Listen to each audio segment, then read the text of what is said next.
কয় যাদেরকে পাকিস্তানি দালাল বলছে কেউ পাকিস্তান যায়নি, বরং ওনারা সবাই ভারত গেছে। এখন বোঝা যায় ওরা ভারতেরই ছিল, এদেশে লুটপাট করতে এসেছে। ওদের বাড়ি আসলে কোথায়? আরো জোরে বলেন। ভারত, যেখানে জিনিস সেখানে চলে গেছে। আল্লামা সাইদি বলেছিলেন রাহিমাহুল্লাহ, আমরা 12 কোটি গাছের গোড়ায় আছি, তুমি আছো আগায়, একটা নাড়া দেব মামু বাড়ি দিল্লি গিয়া পড়বা। করেছিস, আমরা বিনা মামলাতেই আল্লাহ তোদেরকে এলাকা ছাড়া করিয়ে দিয়েছে। আল্লাহ আমাদেরকে আপনি আরো হেফাজত করুন। আমেরিকা হিজরতে ছিলাম মাত্র 5 বছর। কয় বছর? মায়ের খাইছি আমরা, হালুয়া খাবে বুঝি অন্য হুজুরেরা। অসম্ভব, অসম্ভব, হবে না। আমরা জেল কেটেছি, আমাদের ছেলেরা দেশ ছেড়েছে, আমরা এদেশের কোরআনের আইন প্রতিষ্ঠা করে ছাড়বো ইনশাআল্লাহ। কিছু সুবিধাবাদ হুজুর আছে না নাই? তবে আমরা তাদেরকে বুকে রাখি। ভাই তুই শেখ মুজিবের আল্লাহর ওলি বানাইছে একজন হুজুর, আমরা ওকে কিছু বলি না, বলছি তুই বুকে আয় বেটা, তুই নামাজ পড়স, তুই কেবলামুখী হয়ে থাকস, তুই আল্লাহর রাসূল সাল্লাল্লাহু আলাইহি ওয়াসাল্লাম যেভাবে কোরবানি দিয়েছেন সেভাবে কোরবানি দেস, তোর মধ্যে আমার মধ্যে কোনো পার্থক্য নাই। আমরা সব টুপি দাঁড়িয়ালারা একদল, ঠিক না বেটি? আমাদের নেতা যা ঘোষণা করেন আমরা তাই করব। নেতা চিনেন তো? একজন নেতা বাংলাদেশে যিনি বলেছেন এই শহীদ যারা হয়েছে সবাই আমাদের সম্পদ, আহত যারা হয়েছে আমাদের সম্পদ, প্রত্যেকের বাড়ি বাড়ি টাকা নিয়ে তিনি দৌড়াচ্ছেন, ঠিক না বেটি? নেতার নাম কি? ও সবাই তো চিনে ফেলেছেন দেখি। গতকালকে বলেছে এই আন্দোলনের এক মহানায়কের নাম হলো তারেক রহমান। আল্লাহ তারেককেও কবুল করুক। আরো আস্তে কন্যা আমিন। আন্দোলন এখন শুরু হয়নি, আন্দোলন শুরু হয়েছে আল্লামা সাইদির বক্তৃতার মাধ্যমে। আন্দোলন চূড়ান্তর দিকে গিয়েছে কাদের মোল্লার ফাঁসির মাধ্যমে। আন্দোলন আরো দানা বেঁধেছে আল্লামা মতিউর রহমান নিজামীর ফাঁসির মাধ্যমে। আন্দোলন বেগবান হয়েছে আমাদের আলী হাসান মুজাহিদের রক্তের মাধ্যমে, কাশিম আলী মিন্টুর রক্তের মাধ্যমে, কামারুজ্জামানের রক্তের মাধ্যমে, সালাউদ্দিন কাদের চৌধুরীর রক্তের মাধ্যমে। তার সাথে জড়িত হয়েছে হেফাজতের আলেমদের রক্ত, তার সাথে জড়িত হয়েছে আমাদের 57 জন মেজর জেনারেলের রক্ত। চূড়ান্ত ভাবে এটাকে সফলতায় নিয়ে গেছে আপনাদের উত্তরবঙ্গের গর্ব, কি নাম? সাইদ। সাইদের নেতৃত্বে এক ঝাঁক যুবক এই আন্দোলনকে চূড়ান্ত রূপ দিয়েছে। আল্লাহ সবাইকে জান্নাতুল ফেরদাউসে এক করে দেন। আরো জোরে বলেন আমিন। সিংহা নিয়ে যিনি দাঁড়িয়ে আছেন, রাসূল সাল্লাল্লাহু আলাইহি ওয়াসাল্লাম মেরাজে তাকে দেখলেন। তিনি এমন ভাবে দাঁড়িয়ে আছেন, রাসূল সাল্লাল্লাহু আলাইহি ওয়াসাল্লামকে দেখে উনি সালাম দিতেও ভুলে গেছেন। রাসূল সাল্লাল্লাহু আলাইহি ওয়াসাল্লাম দেখলেন অনেক লম্বা একজন ফেরেশতা, অনেক লম্বা। রাসূল চলে গেলেন, তারপরে তিনি সম্বিত ফিরে পেলেন, এদিক দিয়ে চলে গেছেন রাহমাতাল লিল। বলছে তুমি কখন থেকে সিংহা নিয়ে দাঁড়িয়ে আছো? বলছে যেদিন মুহাম্মদ সাল্লাল্লাহু আলাইহি ওয়াসাল্লাম দুনিয়াতে এসেছেন সেই দিন থেকে আমি সিংহা হাতে নিয়েছি। কারণ রাসূল সাল্লাল্লাহু আলাইহি ওয়াসাল্লাম কিয়ামতের প্রথম আলামত, আউয়ালু সাআহ, আউয়ালু শুরুত মিনাস সাআহ, কিয়ামতের প্রথম আলামত হলেন মুহাম্মদ সাল্লাল্লাহু, আর শেষ আলামত সিংহায় ফু পড়বে, দুটি ফু হবে, একটি ফুয়ে সারা পৃথিবী তছনছ হয়ে যাবে, দ্বিতীয় ফুতে সারা পৃথিবীর সব মানুষকে আল্লাহর জীবন্ত করে দিবেন কে? হাদিসে 3টা ফুয়ের কথা এসেছে, আমরা সেদিকে যাব না। আমি ছোট্ট একটা সূরা নিয়ে কথা বলবো। কোরআন শরীফের সূরা কয়টি? সবচেয়ে দামি কোনটা? জুড়ে বলেন, সবচেয়ে দামি সূরা কোনটা? সূরা এরা কইতে পারলো না। দেখো কোরআনের মা কোন সূরা? কোন সূরা ছাড়া নামাজ হয় না? কোন সূরা সবচেয়ে বেশি পড়তেন রাহমাতাল লিল আলামিন? কোন সূরা পড়ে হুজুররা ফু দেয়? সব বরকত কিন্তু এই সূরা ফাতিহার ভিতরে। হুজুররা যখন পড়ে আস্তে আস্তে পড়ে, যাতে অন্য লোক টের না পায়। টের পেলে তো হুজুরের কাছে যাবে না। পড়ে কিন্তু সূরা ফাতিহা। এবার বলেন সবচেয়ে ছোট সূরা কোনটি? তিনটা সূরা তিন আয়াতে। কাউসার নসর, কাউসার নসর আসর, কিন্তু কাউসার ছোট হলো কেন? রাসূল সাল্লাল্লাহু আলাইহি ওয়াসাল্লামের কাছে একজন সাহাবী এসে বলছেন আমি বিয়ে করতে চাই। রাসূল বললেন মোহরানা আছে নাকি?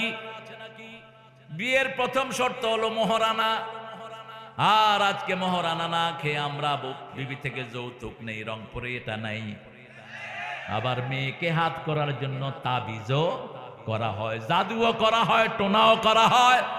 যারা জাদু করে এরা কাফের, যারা জাদু করায় তারাও কাফের। সূরা বাকারার 101 নম্বর আয়াতের ভিতরে আল্লাহ রাব্বুল আলামিন বলেছেন ইত্তাবিউ মা তাতলুশ শায়াতিন আলা মুলকি সুলাইমান ওয়া মা কাফারা সুলাইমান ওয়ালাকিন্নাশ শায়াতিন কাফারু ইউআল্লিমুনান নাসাস সিহর।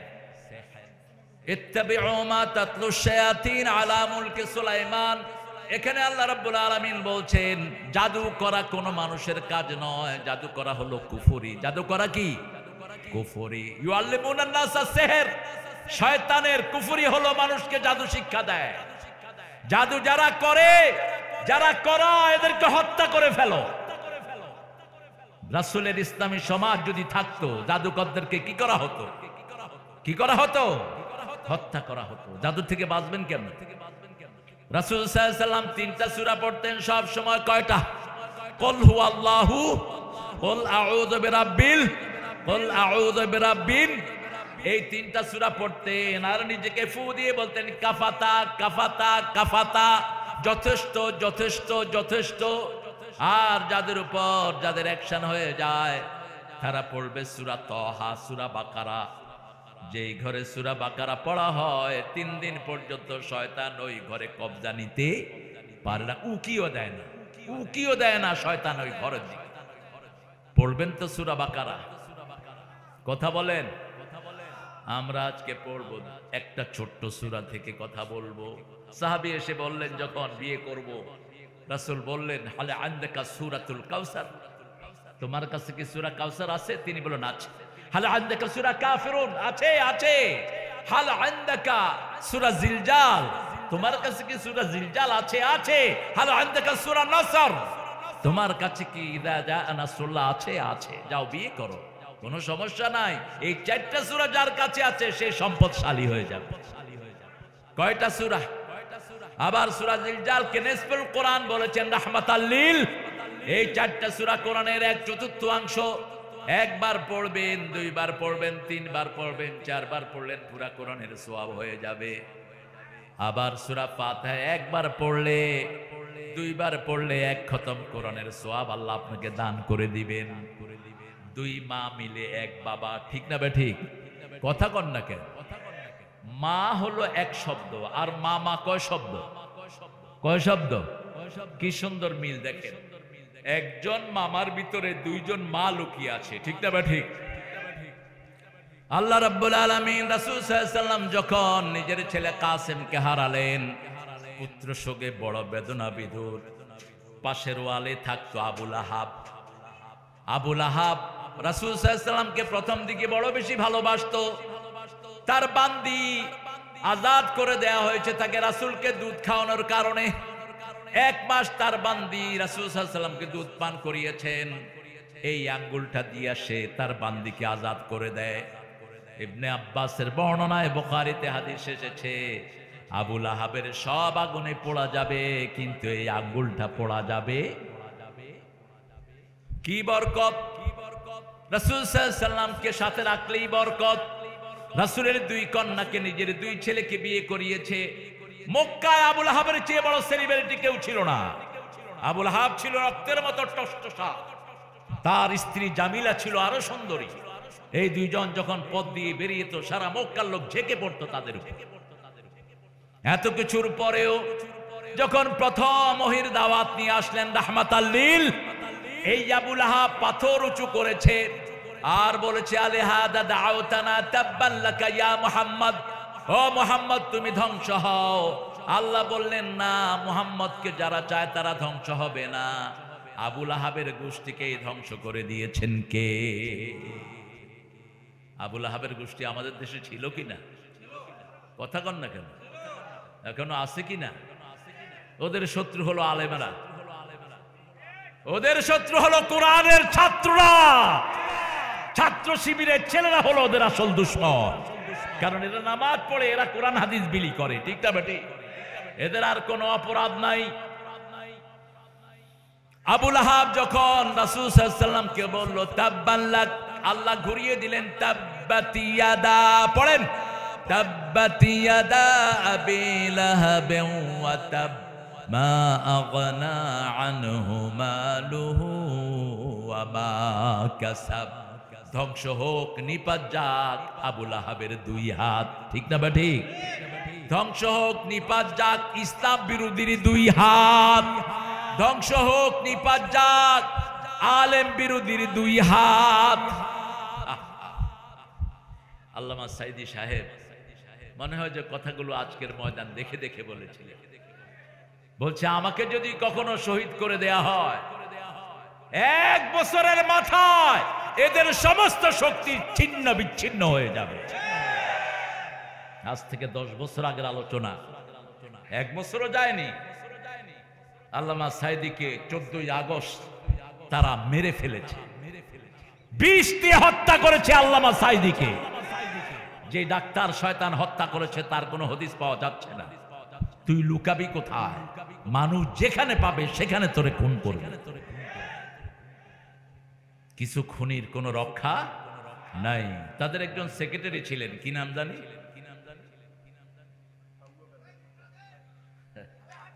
কি নাম? তিনি বলেছিলেন আমরা যদি কোনো সময় পরাজয় বরণ করি 10 লক্ষ লোক আমাদের মারা যাবে। 1000ও মারা যায়নি, কারণ আমরা কোরআনকে সামনে রেখেছি, এই জন্য কোনো হত্যাকাণ্ড আমরা চালাইনি, ঠিক না বেটি? আমাদের ছেলেরা মারা গেছে, ওরা মারা যায়নি, ওরা সব ভেগেছে, সব মামু বাড়িতে আশ্রয় নিয়েছে। আমরা এক কথায় বিশ্বাসী, আমরা চিনি লা ইলাহা ইল্লাল্লাহু মুহাম্মাদুর রাসূলুল্লাহ সাল্লাল্লাহু। রাসূল ফতে মক্কার পরে 15 জনের নাম ঘোষণা করলেন। কয়জন? যেখানে পাও খুন করো, কাবার গেলাপের ভিতরে পেলেও খুন করো। একটাকে পেয়েছে কাবার গেলাপের ভিতরে হেরেমে, খুন করা হয়েছে। আরেকটা পেয়েছে বাজারে, খুন করা হয়েছে। আর সবকে পাইকারি হারে মাফ করে দিয়েছেন, ঠিক না বা ঠিক? আবু সুফিয়ানের মতো চেইন কিলার, এত বড় খুনি মক্কাতে ছিল না। বদরের যুদ্ধ সংগঠিত হয়েছে আবু সুফিয়ানের কারণে, সবগুলোর পিছনে তিনি ছিলেন। আমরা এখন তার নামে পড়ি রাদিয়াল্লাহু আনহু। আসামির ভেসে গিয়ে রাসূলের সামনে দাঁড়িয়ে আছেন। ওনার স্ত্রী রাসূলের প্রিয় চাচা হামজার কলিজাকে চিবিয়ে চিবিয়ে খেয়েছে।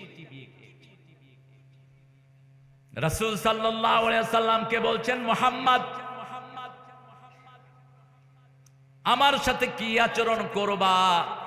রাসূল সাল্লাল্লাহু আলাইহি ওয়াসাল্লাম বললেন চাচা আপনি আমার কাছে কি ব্যবহার আশা করেন? আবু সুফিয়ানের চোখে তখন পানি রাদিয়াল্লাহু আনহু। তিনি বললেন কোন খুনির সাথে এক সেনাপতি হাতে পেয়ে এমন সুন্দর কথা বলেছে আমার জানা নাই। রাসূল সাল্লাল্লাহু আলাইহি ওয়াসাল্লাম বলেন আপনাকে মাফ করে দিলাম, আপনার ঘরে যারা ঢুকবে তারাও মাফ। তিনি পড়লেন লা ইলাহা।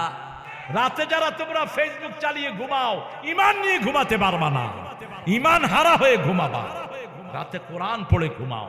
রাসূলের 5টা সুন্নত, ঘুমানোর আগে কয়টা কাজ করতে হবে? কয়টা? 5টা। প্রথম ওযু করেন। কি করেন? ওযু করেন। রাসূল বলছেন যে ওযু করে ঘুমায় তার রূহটাকে আল্লাহর আরশের সামনে সিজদা দেওয়ার অনুমতি দেওয়া হয়। যে ওযু করে ঘুমায় তার জন্য ডান বামে 2 জন ফেরেশতা নিয়োগ করা হয়। যখন সে ডান দিকে ঘুরে ফেরেশতা তার জন্য মাপ চায়, বাম দিকে ঘুরলে তার জন্য মাপ চায়। 2 নাম্বার ডান কাত হয়ে শোন। 3 নম্বর আয়াতুল কুরসি পড়েন। 4 নম্বর পড়েন কুল হুয়াল্লাহু, কুল আউযু বিরাব্বিল, কুল আউযু বিরাব্বিন। 5 নম্বর পড়েন আল্লাহুম্মা বিসমিকা মুতু। এরপরে রাসূল সাল্লাল্লাহু আলাইহি ওয়াসাল্লাম বলতেন, বুখারীতে এসেছে বর্ণনা, রাসূল সাল্লাল্লাহু আলাইহি ওয়াসাল্লাম বলতেন ইয়া আল্লাহ আমার রূহটা এই যে আপনার হাতে চলে যাবে, এটা যদি ফিরিয়ে দেন ফিরিয়ে দিলে নবীদের রূহকে যেভাবে হেফাজত করেছেন, আমি নবীর রূহকে আপনি ওইভাবে হেফাজত করেন। আর যদি আপনার কাছে রেখে যান, আমার রূহটাকে মাফ করে দিয়ে আমার রূহের উপর রহম করে। দ্বিতীয় বলতেন, ইয়া আল্লাহ, কিয়ামতের ময়দানে যখন সমস্ত মানুষ একত্রিত হবে, সেই দিন আমাকে আপনি মাফ করে দিয়েন। অথচ এই নবীকে আল্লাহ সূরা ফাতির ভিতরে 2 নম্বর আয়াতে বলছেন, গফিরা লাকা মা তাকাদ্দামা মিন, যা গুনাহের পরে সব মাফ করে দিয়েছেন কে? সেই নবী মাপ চাইতেন যাতে আমরাও মাপ চাইতে। সাইদের একটা মেয়ে আছে 3.5 বছর, নাম হলো ফাতেমা। এই মেয়েটার সাইয়্যিদুল ইস্তিগফার মুখস্থ। আলহামদুলিল্লাহ কইবেন না। ওরে ফোন করেছে এখানে আসার পর, কয় এত রাত হয়েছে আব্বা বাসায় আসে না কেন? তার মানে রাত হলে কোথায় যেতে হবে? বাসায়। রাসূল রাতে সফর করতেন না, রাতে সফর নিষেধ। রাতে হিংস্র প্রাণীরা বের হয়, রাতে জিনেরা ঘোরাঘুরি করে। আমরা বিছনায় শুয়ে তারপর শেষ একটা আমল মা ফাতেমাকে রাসূল শিখিয়েছেন। আলী রাদিয়াল্লাহু আনহু বলছেন, আমি ফাতেমাকে আব্বার কাছে পাঠালাম, আমার শ্বশুর আব্বার কাছে। ফাতেমা রাদিয়াল্লাহু আনহা গিয়ে দেখলেন রাসূল সাল্লাল্লাহু আলাইহি ওয়াসাল্লাম গনিমতের মাল বন্টন করছেন। আমি গেলাম, আব্বা আমার দিকে তাকানোর কোনো সময় পেলেন না। আমি চলে আসলাম, আব্বা একটু পরে আমার ঘরে আসলেন। আব্বা ঘরে আসলেই আমি দাঁড়াতাম, আব্বা আমার কপালে চুমু খেতেন। আব্বা আব্বার জায়গায় কখনো কখনো আমাকে বসতে দিতেন। আব্বা একটু পাশে বসতেন, এত আদর করতেন রাসূল সাল্লাল্লাহু। আপনারা মেয়ে হলে খুশি না বেজার? একটু আসতে কইলেন মনে হয়। হ্যাঁ, মেয়ে বেশি যেখানে বরকত বেশি সেখানে। মেয়ে বেশি বাংলাদেশে, বরকত বেশি বাংলাদেশে। আর উত্তরবঙ্গে বরকত আরো বেশি না কম? ওইটা কয় কম? এটার এখান থেকে বের করে দাও। উত্তরবঙ্গের মতো সস্তা জিনিস দুনিয়ার কোন দেশে। আপনারা শশা কত কেজি কিনেন? কত? 20 টাকা। তো মাগনা খাও না কেন? আমি কালকেও দেখছি শশা ঢাকাতে 80 টাকা, আর নিউ ইয়র্কে হলো $12, মাত্র 1500 টাকা 1 কেজি। একটা নিবা $2, খাবি অথবা তেলাওয়াত করবি। ওই যে এক দেশে গেলে কয়, ভাই দাদা খেয়ে আসছেন না, যে খাবেন গো? আজকে খাবেন না, আরেকদিন কিন্তু ছাড়বো না। কিন্তু আমাকে এয়ারপোর্টে একটা বিস্কুট দিয়ে বলছে সবটাই খেতে হবে, কিন্তু বিস্কুট দিলে একটা সবটা খাবো। আমরা মুসলমানরা মানুষের খাওয়াই, আল্লাহ আমাদেরকে দেয়, ঠিক তবে ঠিক। আমরা নিজে না খেয়ে কাকে খাওয়াই? মেহমানকে খাওয়াই। কার হুকুম? আল্লাহর হুকুম। রাসূল সাল্লাল্লাহু আলাইহি সাল্লাম যা করেছেন আমরা তা করার চেষ্টা করব। রাজি আছি না নাই? মা ফাতেমার কাছে আসলেন, এসে বললেন, মা তুমি আমার কাছে গিয়েছিলে, কিছু বলতে চেয়েছো? মা ফাতেমা বলছেন, আলীকে বলছেন, আলী তুমি বলো, আমার লজ্জা হচ্ছে। আলী বলছেন, আব্বা ফাতেমা যাতা ঘুরাতে ঘুরাতে হাতে কর পড়ে গেছে, কলসি কোমরে নিতে নিতে কোমরে দাগ পড়ে গেছে। অনেক গনিমতের মাল এসেছে, গোলাম এসেছে, একটা গোলাম আমাদের কাজের জন্য উপহার দেন। কোন নবীর কাছে বলছেন? ত্রিভুবনের যিনি সর্দার, ঠিক না বা ঠিক? ত্রিভুবনের প্রিয় মোহাম্মদ এলো রে দুনিয়ায়, আয় রে সাগর,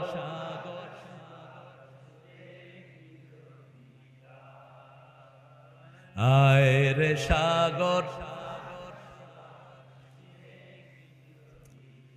মেয়েকে ওসিয়ত করছেন। আর আমাদের উনি বলেন ওনার ঘরের চাকর নাকি 400 কোটি টাকার মালিক। কোত্থেকে পেয়েছে 400 কোটি? তুই চুরি করে তাকে দিয়েছিস। উনি হেলিকপ্টার ছাড়া চলেন না। ওনার হেলিকপ্টার এখন কোথায়? এখন রিক্সাও জুটবে না তোর কপালে, মানিক্কার মতো পাতার উপরে শুয়ে থাকবি। কি নাম? কি নাম? শামসুদ্দিন। পুলিশে কয়, কিরে বরগের উপরে শুয়ে আছে, দেখি এটা মানুষ না পোকা?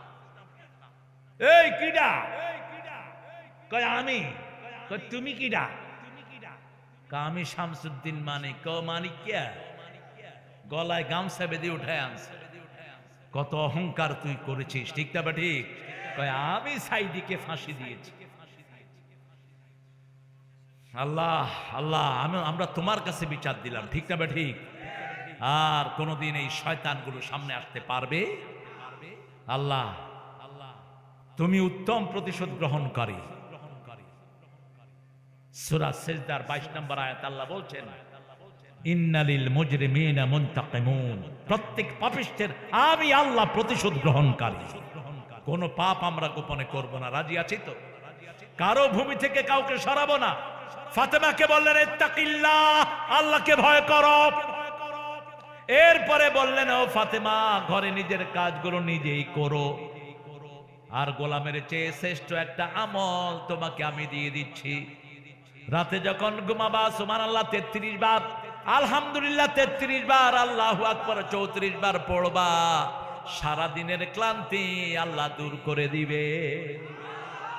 মোল্লা আলী কারি, হানাফি মাযহাবের একজন বড় আলেম, তিনি বলছেন যারা এই 3টি জিকির করে সারা দিনের ক্লান্তি তাদের দূর করে দেন কে?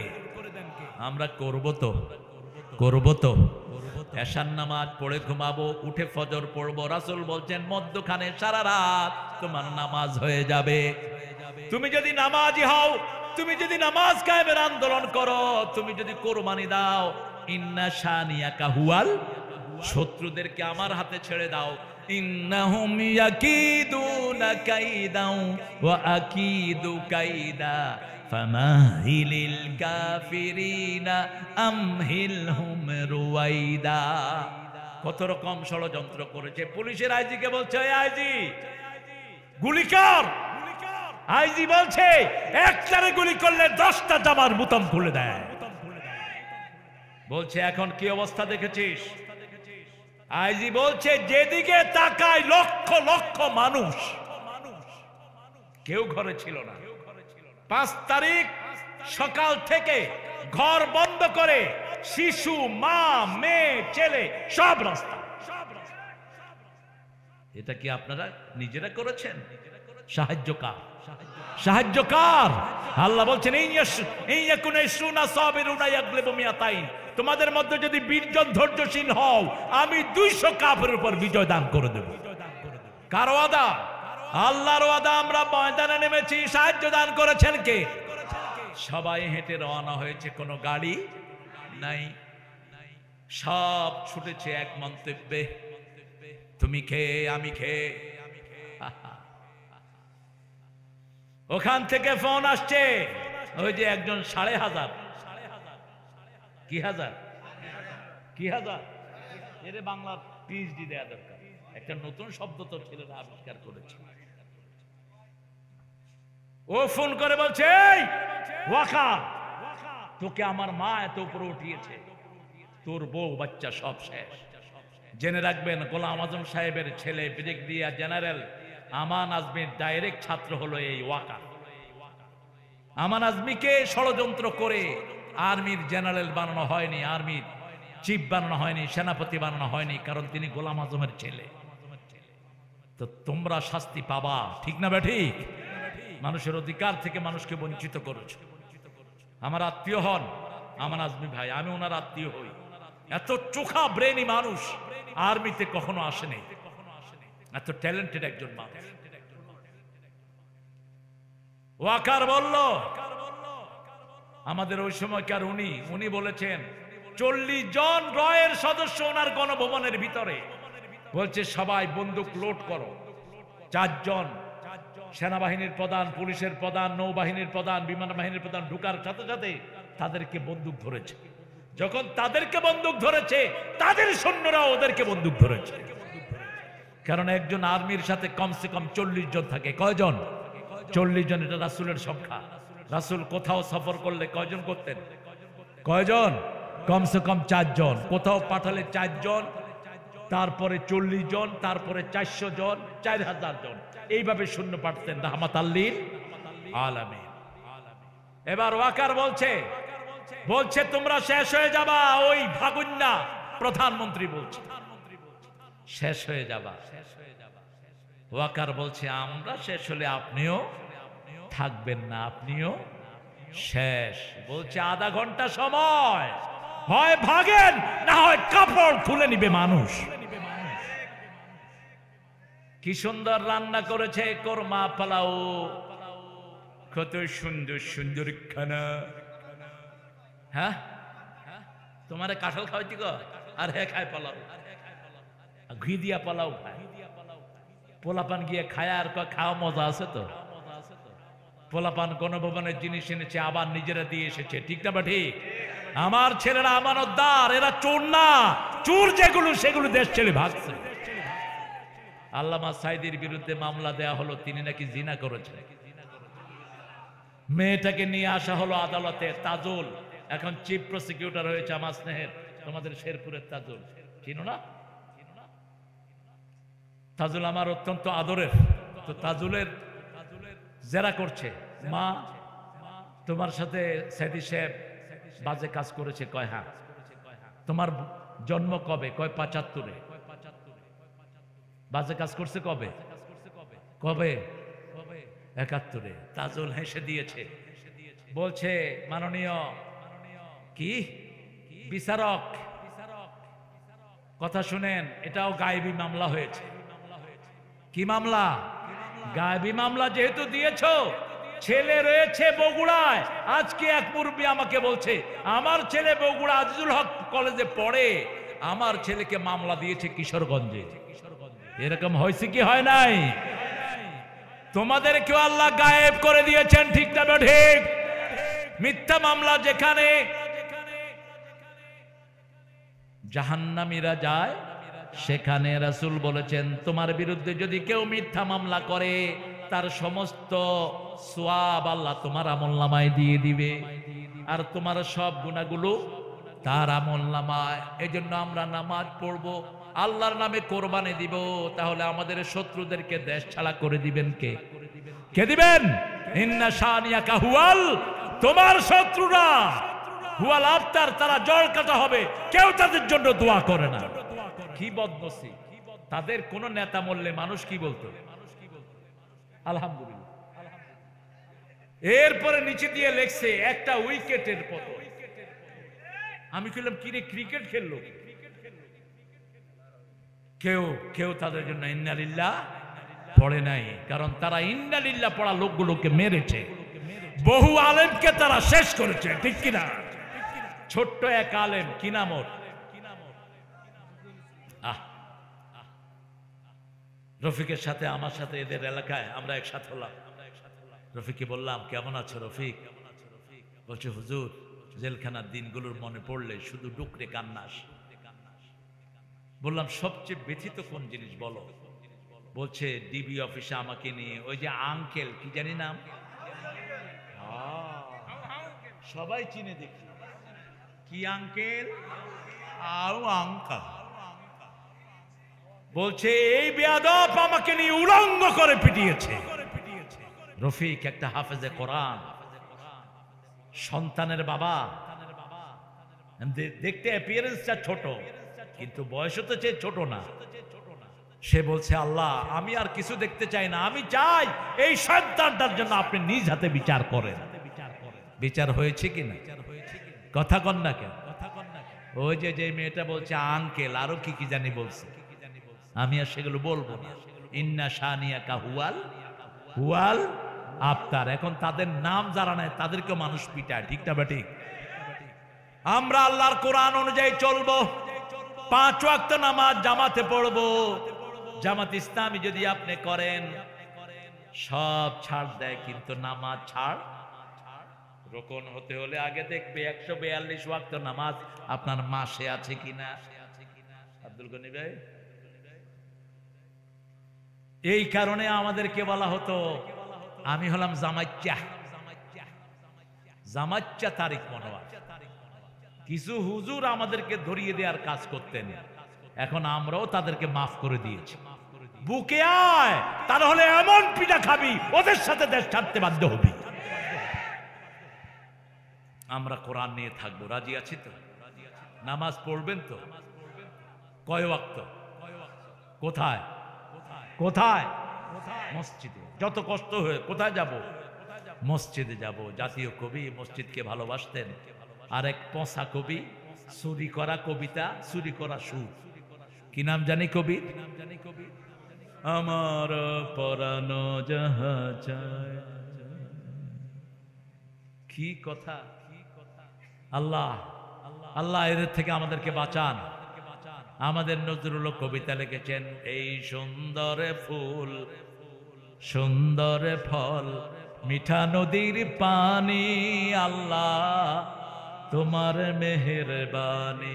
তুমি কতই দিলে রতন, ভাই বেরাদর পুত্র স্বজন, ক্ষুধা পেলে অন্ন যোগাও, মানি চাই না মানি আল্লাহ। জানেন না? তোমার হুকুম তরক করি আমি প্রতি পাই, তবু আলো দিয়ে বাতাস দিয়ে বাঁচাও এ বান্দায়। শ্রেষ্ঠ নবী দিলে মরে, ধরিয়ে নিতে রোজ হাসরে, পথে না ভুলি তাই তো দিলেন পাক কোরআনের বাণী আল্লাহ। ঠেলাঠেলি লাগলো জাতীয় সঙ্গীত নিয়ে। কইলাম না ইউনূস সাহেব মাঝে মধ্যে সুন্দর সুন্দর কথা কয় ঠেলাঠেলির দরকার নাই, সূরা ফাতিহারে জাতীয় সঙ্গীত করে দাও। কি বরকতি কথা! এটা পড়লে হিন্দুদেরও লাভ আছে, ঠিক তবে ঠিক। অনন্ত অসীম প্রেমময় তুমি, বিচার দিনের স্বামী, যত গুণগান হে চিরমহান তোমারই অন্তর্যামী। তুলকে বুলকে সবারে ছাড়িয়া তোমারই চরণে পরি লুটাইয়া, ঠিক তবে ঠিক। কি সুন্দর কথা! আলহামদুলিল্লাহি রাব্বিল আর রহমানির মালিকি ইয়্যাকা না'বুদু ওয়া ইয়্যা। এটা যদি জাতীয় সঙ্গীত হয়, এর চেয়ে বড় বরকতের আর কিছুই হবে না। কারণ এটা যখনই কেউ পড়ে তার সাথে কথা বলে কে? কে বলে? মুসলিম শরীফের বর্ণনা, কুসিমাতিস সালাতু বাইনি ওয়া বাইনা আবদিন ইসলাইন। আমার মধ্যে বান্দার মধ্যে সালাতকে দুই ভাগে ভাগ করে নিয়েছি। এক ভাগ আল্লাহ বলবেন, আরেক ভাগ বান্দা পড়বে। সুবহানাল্লাহ। বান্দা যখন বলে আলহামদুলিল্লাহি রাব্বিল, আল্লাহ বলেন হামেদানি আবদি। বান্দা যখন বলে আর রহমানির রহিম, আল্লাহ বলেন মাজ্জাদানি আবদি, আমার গোলাম আমার বড়ত্ব বর্ণনা করছে। আমরা যখন বলি মালিক ইয়াউমিদ্দিন, আমার আল্লাহ বলেন আসনা আলাইয়া আবদি, আমার বান্দা আমার পর প্রশংসার ফুল ঝুড়ি দিচ্ছে। আমরা যখন বলি ইয়্যাকা না'বুদু ওয়া ইয়্যাকা নাস্তাইন, আল্লাহ বলেন হাদা বাইনি ওয়া বাইনা আবদি ওয়া আবদি মা সাল, এটা আমার মধ্যে বান্দার মধ্যে, বান্দা ইবাদত করবে, বান্দার প্রয়োজন আমি পূরণ করে দেব। এত লুটের পরেও দেশের মানুষ সুখে আছে না নাই? কথা কন না কেন? খাওয়া আছে না নাই? উত্তরবঙ্গে সম্পদ কয়লা ধুইলে ময়লা, আর উত্তরবঙ্গের কয়লায় কোনো ময়লাই। ট্রাকে উঠাবা, এক ট্রাক কয়লার দাম হলো 32 লক্ষ টাকা। সুবহানাল্লাহ বলতে ইচ্ছা করে না। সমস্ত উত্তরবঙ্গ সম্পদের উপর ভাসছে। আমেরিকার ওয়াশিংটন ডিসি আজ থেকে 20 বছর আগে একটা জার্নাল ছাপিয়েছে, একটা প্রবন্ধ ছাপিয়েছে। সেখানে তারা লিখেছে উত্তরবঙ্গের নিচে যা খনিজ সম্পদ লুকানো আছে, এটা যদি বাংলাদেশের ডিসকভার করতে পারে, সবচেয়ে দরিদ্র লোক $1 মিলিয়ন মালিক হবে। $1 মিলিয়ন মানে 12 কোটি। কয় কোটি? 12 কোটি। ধন্যবাদ দেই ইউনূস, মাত্র 30,000 কোটি টাকা দেশে ফিরে এনেছে। কয় হাজার? 30,000। বলেছি 30,000 মাদ্রাসাকে দিয়ে দাও এটা। কারণ মাদ্রাসার ছেলেরা যদি কোরআন না পড়তো, দেশ করোনা মুক্ত হতো না। কোরআন আছে যেখানে বরকত আছে, নামাজ আছে যেখানে বরকত আছে। করোনা সবখানে ঢুকেছে, কিন্তু মসজিদে ঢুকতে পারে নাই। কারণ করোনা হলেই আমেরিকার হেলথ কেয়ার বলছে you must wash your face, your hand, your all organ of your body, the organ you don't cover it, wash it. যে অংশগুলো তুমি ধুবা কাবার করো না, সেগুলো ধো। আর আমাদের ইসলাম বলছে তুমি ওযু করো, ওযু করলে যত জিনিস বাহিরে থাকে সব ধোয়া হয়ে যায়। ঠিক না বেটি? আমি তখন ঢাকা ভার্সিটির সেকেন্ড ইয়ারে এক নাস্তিকের সাথে দেখা। নাস্তিক বলল, ভাই আপনাদের সব ভালো, কিন্তু আপনাদের নাপাক হয় একখানে, আপনারা ধোন আরেকখানে। কথা বুঝেন তো? নাপাক হন একখানে, ধোন আরেকখানে। এটার জবাব পেয়েছি করোনার সময়। কারণ যেগুলো বাহিরে থাকে এগুলোতে রোগ পড়ে। এই জন্য করোনার সময় কি ধোয়া লাগতো? কি ধোয়া লাগতো? আমরা প্রতি ওয়াক্ত নামাজে কি করি? ওযু করি। একবার কয়বার করে ধুই? 3 বার। আমাদের চেয়ে হাত ধোয়ার কেউ বেশি জানে না, ঠিক না বেঠিক? হাত ধুই, মুখ ধুই, চোখ ধুই, পা ধুই, ঠিক না বেঠিক? ওযু আছে যেখানে, করোনা নাই। বেকুবরা বন্ধ করে দিয়েছে মসজিদ। যখন মসজিদ খোলা হলো বলছে 3 হাত দূরে থাকবেন এক এক মুসল্লি। আমি মসজিদে গিয়েছি, এক বুড়া এসে আমার দিছে ঠেলা। কি খবর চাচা? কয় করোনা হইলে আমার হইব, তোমার কি? আরেকজনে কয় মসজিদে কোনো করোনা নাই, মসজিদের বাহিরে যেগুলো এগুলিরে করোনা বেশি ধরে, ঠিক না বে ঠিক? মসজিদ খোলা হলো, কোরআনের মাদ্রাসা খোলা হলো, করোনা বিদায় নিল, ঠিক না বে ঠিক? এই জন্য সালাত আছে যেখানে, শান্তি আছে। মন খারাপ, কোথায় যাবেন? মসজিদে। দুশ্চিন্তা, মেয়ের বিয়ে দিতে পারছেন না, কার কাছে যাবেন? আল্লাহর কাছে। হাতে টাকা পয়সা নাই, কোথায় যাবেন? সিজদায় চলে যান। আকরামুল আবদু ইনদা রাব্বিহি ওয়া হুয়া সাজিদ। কি? ও না, এই না, আমি আর আসবো না অঙ্কুরত দহে। হ্যাঁ, আপনারা খুব ভালো গো। না থাক, ওটা আমরা না বলি। হ্যাঁ ঠিক, এত নামাজি মানুষ। আমি তাহাজ্জুদের নামাজ এবং ফজর পড়িয়া ঘর থেকে চা খাইয়া বাহির হই, একটা যায় নামাজও আমরা খুঁজে পেলাম না। হ্যাঁ, কোথায় গেল যায় নামাজ? আর আরেকজন তো 80 রাকাত তাহাজ্জুদ পড়তে পড়তে উনি ভাইগে গেছে দেশ থেকে। বসে বসে শুধু সেজদায় যায়। আরেক পাগল ওটা রেকর্ড করছে, একবার 6 সেজদা দিছে। আসলে নামাজই জানে না, ঠিক কিনা? আল্লাহ আমাদেরকে নামাজি হওয়ার তৌফিক দান করেন। আমরা নামাজ ছাড়বো না, রাজি আছি তো? সাইয়েদনা ইব্রাহিম আলাইহিস সালাম আমাদের কি ছিলেন? কি ছিলেন? মুসলিম উম্মার পিতা, ঠিক না? বা ঠিক? তিনি নিজের সন্তানের জন্য একটা দোয়া করতেন, আপনারাও সেই দোয়া করবেন। ছেলে ইঞ্জিনিয়ার হোক, এটা কোন নেককার বাপ চাইতে পারে না। ছেলে ডাক্তার হোক, চাইতে পারে না। প্রত্যেক বাপ দোয়া করবে, রব্বি জাআলনি, পড়েন, রব্বি জাআলনি মুকিমাস সালাতি ওয়া মিন যুররিয়াতি রব্বানা ওয়া তাকাব্বাল দুআ। হে রব, আমাকে, আমার পরিবারকে আপনি নামাজ কায়েমকারী বানিয়ে দেন। দয়া করে আমাদের দোয়া আপনি কবুল করে নেন। নিজে মসজিদে যাব, ছেলেটাকে মসজিদে নেব, রাজি আছি তো? আমার সমাজকে আমি নামাজি বানাবো, নামাজিদের সাথে আমি উঠা বসা করবো। আল্লাহ আমাদেরকে কবুল করেন। পড়েন, ইন্না আ'তাইনা।